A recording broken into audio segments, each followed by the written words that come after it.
Hi, I'm Miss Campbell, and this is Chapter 5 of Fish in a Tree, entitled Silver Dollars and Wooden Nickels.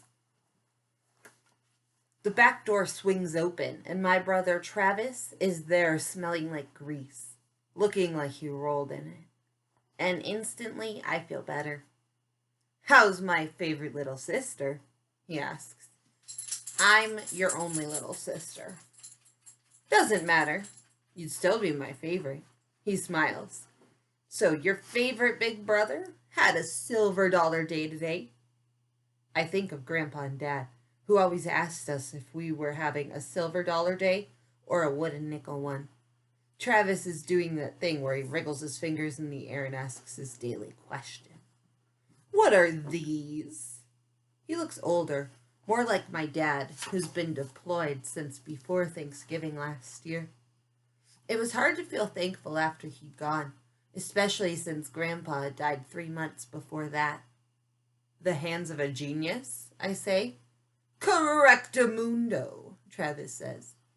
"Do you realize that you come home every day and ask me to compliment you?" "Not really," he says, opening the fridge. "Just asking you to state the facts." "You are unbelievable," I say. "Exactly," he says, pointing at me. "Guess what? I finished restoring an old Coke machine today. Thing is like 70 years old." He pops open a soda. "Those things are worth a bundle fixed up." Then he holds up the can. "Look at this. Disappointing compared to those old green bottles." Travis must be happy. The happier he is, the more he goes on and on about things. "And," he says, "I picked up an old gumball machine. The kind that takes pennies. I'll sell it for 10 times what I paid for it." His voice drops and he takes a sip. "I'll have to throw some money and elbow grease at it first, though." He comes over like he's going to mess up my hair, but I block his dirty hands. "No way," I laugh. "Don't touch me." "Aw, come on, Al. I've had a great day. And guess what? I almost have enough to buy those rolling tool cabinets. And someday, my big neon sign." He sweeps his hand through the air like he's showing me a row of mountains. "Nickerson Restoration. My own place. My name, our name, is gonna be in lights someday, Al." But then his voice deflates. "I just have to get out of high school. We're like oil and water, school and me. I wish Mom would let me quit." "She would kill you," I say. "Yeah, so would Dad. And being dead wouldn't be good for business." He smiles. "Won't be long, though. I'm learning a ton at the garage. The boss is letting me do all kinds of different stuff." I smile. "I'm going to buy a car soon, too, a classic. And a V6 at least." And then he's off, and I could still smell the grease after he's gone. I'm glad he had a silver dollar day.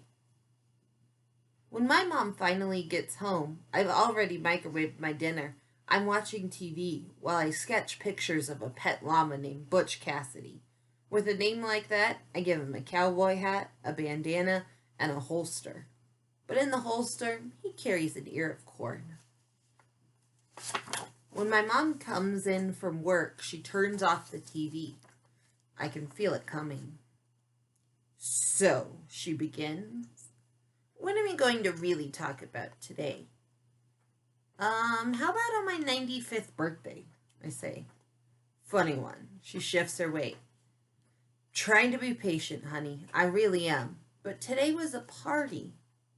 "How could you get in trouble at a party?" "I don't have to do anything. They all hate me," I blurt out. "I doubt that. But can't you see why they'd be tired of your behavior?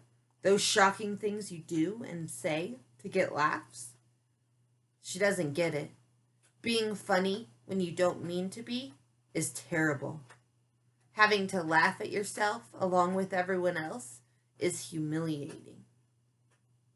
"Oh, Allie, you're too smart for this. School's too important to joke about. I don't want you working long hours on your feet for a bunch of tips like me. I want more for you. And you're so smart, good at math, a gifted artist. Don't you think it's time to stop messing around? I'm not that smart. You say that, but I'm not. Now, we know that isn't true. You could stand to work a little harder, though. I'm so tired of this conversation. We've had it 100 times, even though my third grade teacher told her that I might just be slow, that my mom shouldn't expect too much of me. My mom's eyes got all wide and shiny when she heard that, and I felt sad and embarrassed for her, having to be my mom. My mother's never bought what that teacher said. I sometimes wish that she would, but most times I'm grateful that she hasn't. She bends over to look me dead in the eyes. I know that moving as much as we have has been hard for you, and I know I work all the time and can't keep tabs on your schoolwork. It's made it hard for you to keep up with some subjects, and I understand that. I really do.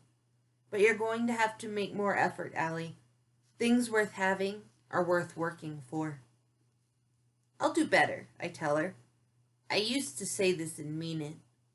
Now it feels like I'm just making up one of my stories. Her smile is sad. Okay then. She kisses the top of my head. Can I turn the TV back on now? She unties her apron and stares. Did you take your bath yet? No, I sigh. The tiredness in her voice says there's no arguing. I trudge towards the hallway. By the way, I don't want to hear you say that people hate you, she calls out. How could anyone on earth possibly hate you? I wish she could understand my world, but it would be like trying to explain to a whale what it's like to live in the forest. That is the end of chapter 5. My question for you is, what is a silver dollar day and what is a wooden nickel day?